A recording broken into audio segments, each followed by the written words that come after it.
video is sponsored by the Great Courses Plus, but more on that later. Hey everybody, welcome to another vlog with me.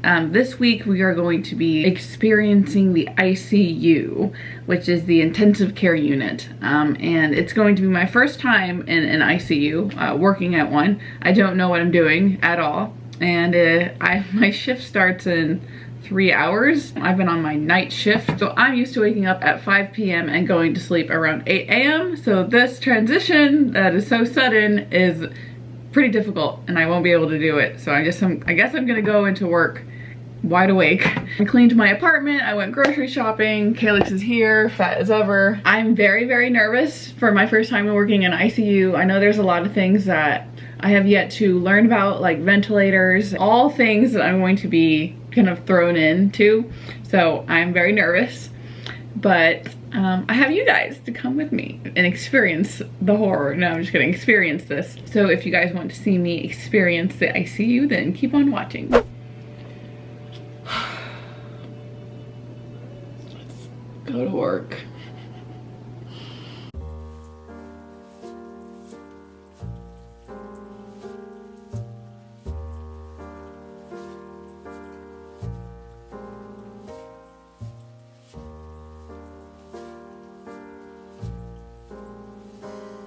Alright guys, so it's about noon o'clock right now. I'm in the lounge about to eat.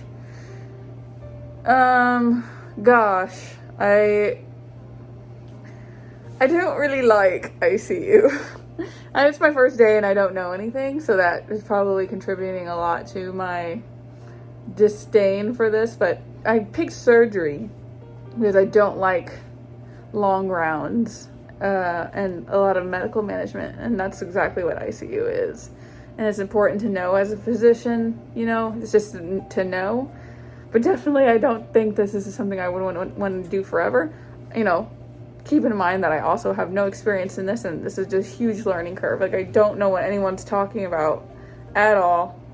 Like vent settings and pressors. Like I just don't know what you're talking about. Kind of an anxious mess. I feel like I'm asking a lot of questions and annoying everybody. Everyone's super nice here and everything, but I'm just super stressed. Gonna eat, try to take a break for a second, and then I guess keep ICUing, I don't know.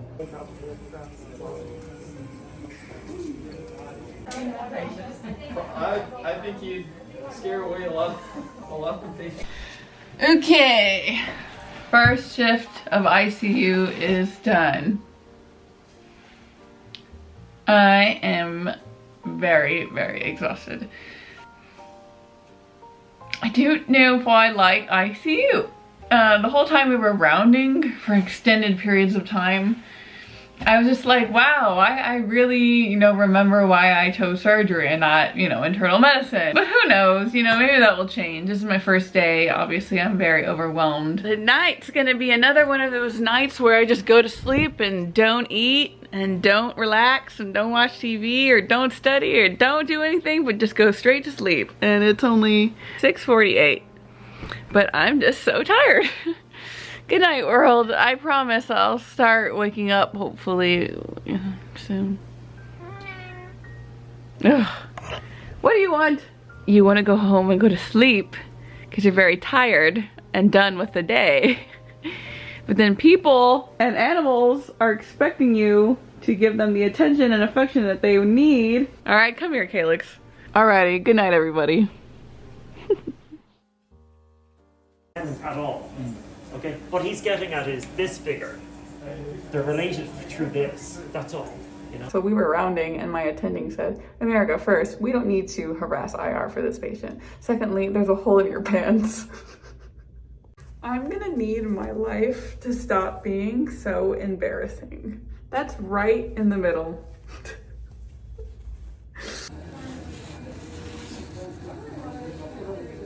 By Gemini.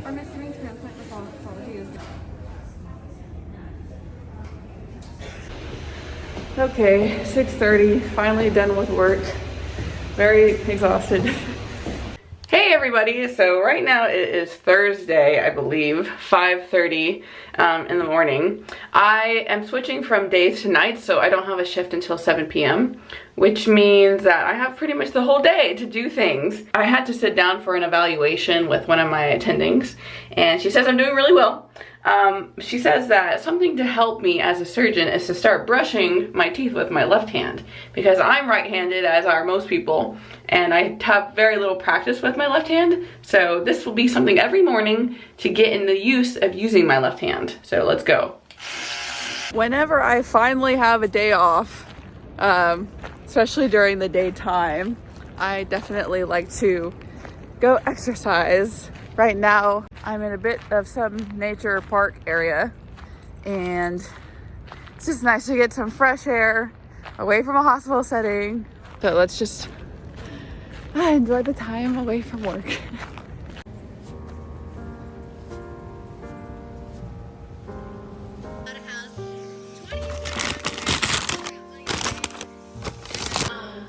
This is the step everyone trips over, so if you ever come over.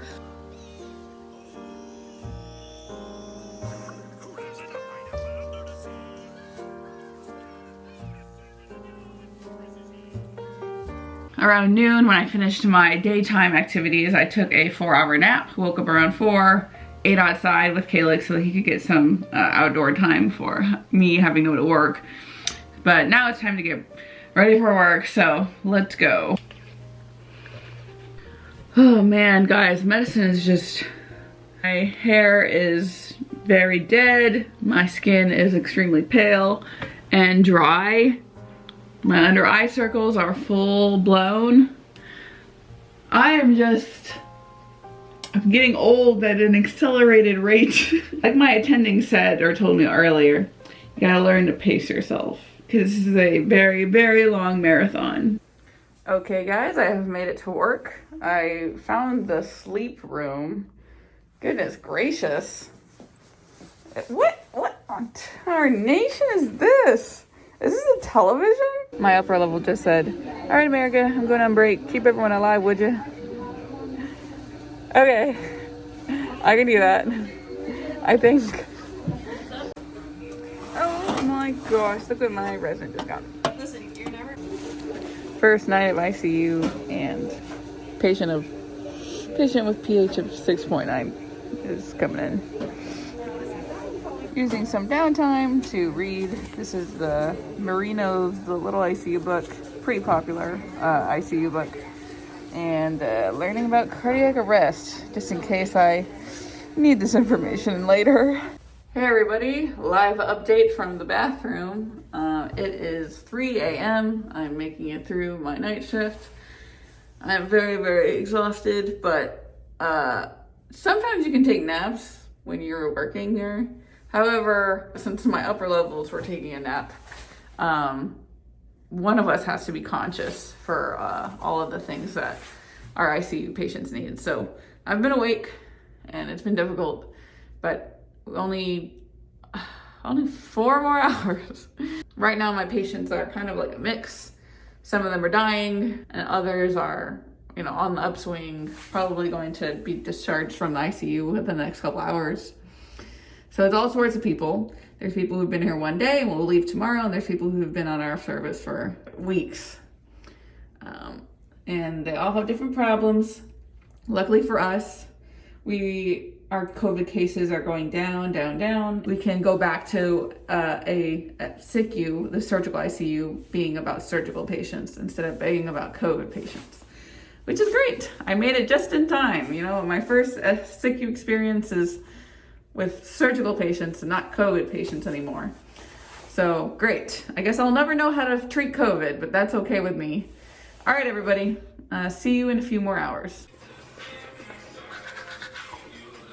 Morning, everybody. It's 2:09. I'm enjoying putting in bed and then the rest of my chicken curry.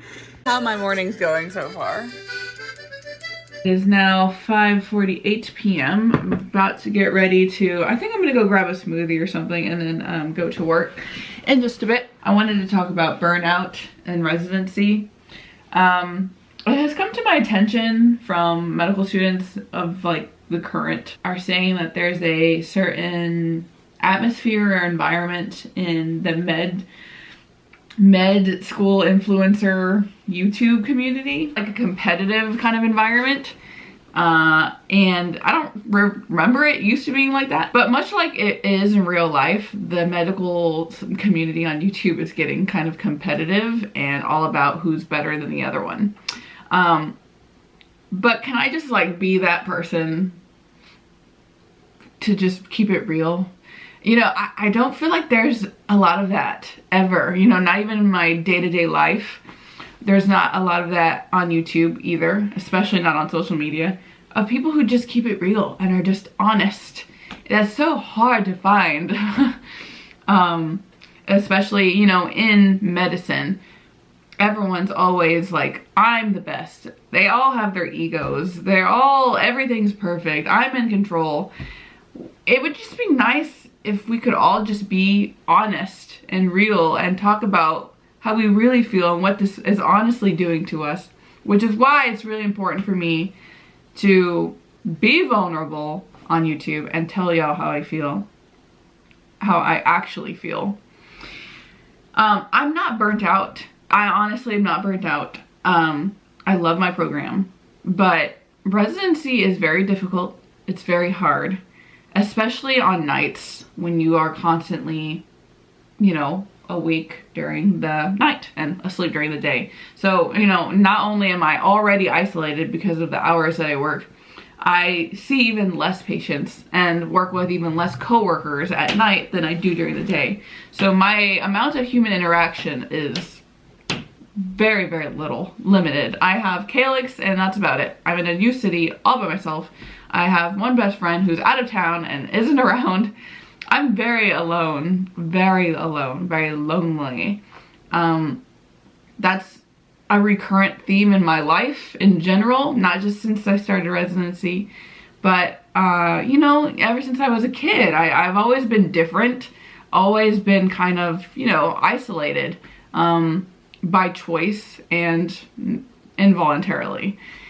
And it's kind of something that I've taught myself is normal and that I'm okay with, but honestly I'm not.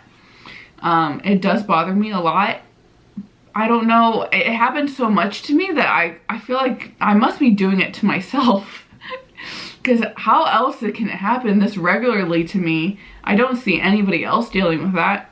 And I honestly don't know if other people deal with loneliness as much as I do. But it does stress out, especially recently. It has been a big stressor in my life.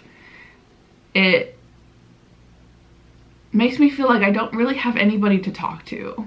I'm kind of very open with my feelings, but superficially. I'm very bubbly and outgoing. I'll talk to anybody, but when it comes to people that I actually can tell like what I really feel inside, I feel like there's like 0 to 1 person at any given time. There's either nobody, like I can't really share how I really feel, like what is really bothering me.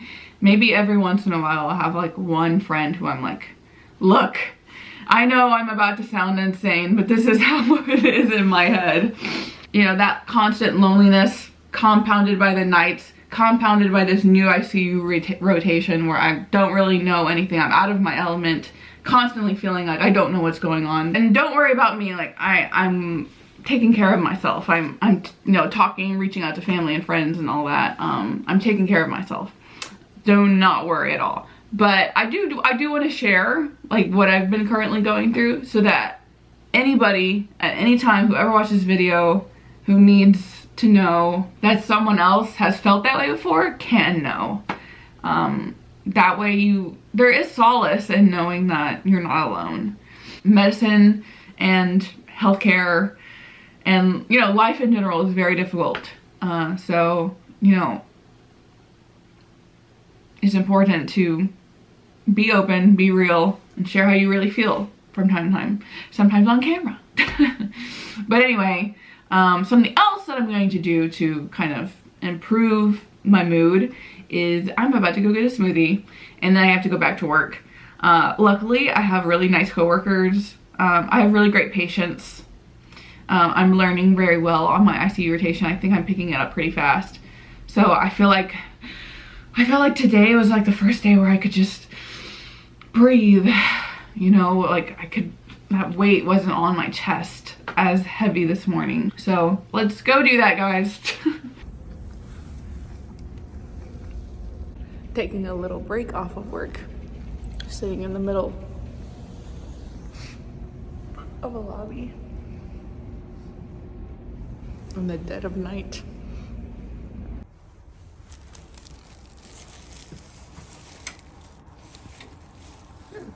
This is my first time in the hospital call rooms. Interesting. I've never been in here before. I didn't even know our hospital had beds. But my upper level is letting me nap for a little bit before having to go back and switch her out.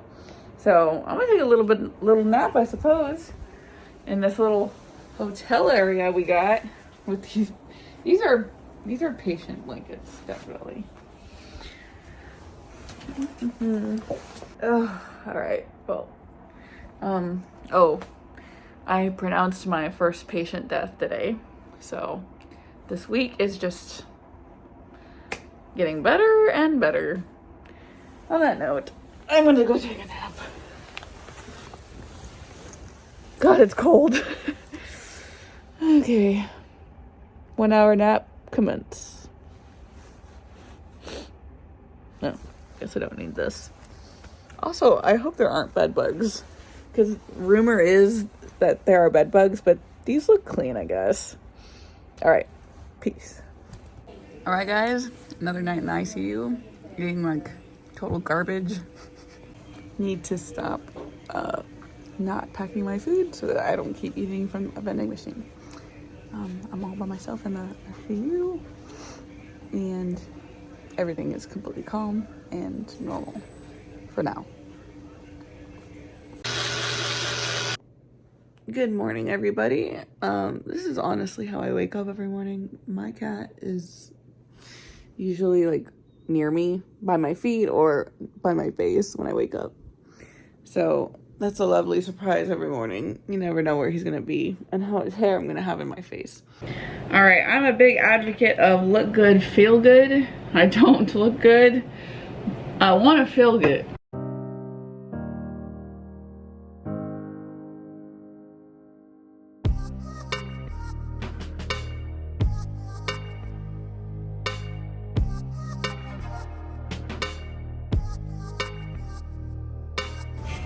This is his post-sick-you food. Thank you. Whoa. Thank you. Y'all enjoy. Thank you. Celebrating their last day. Yes.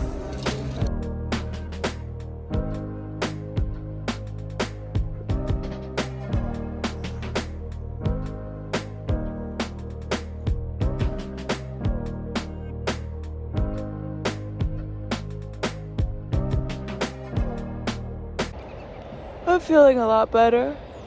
I feel at peace.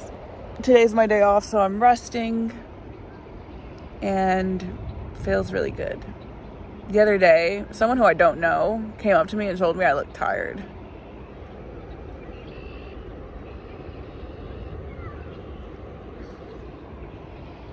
That's because I'm a doctor, bitch.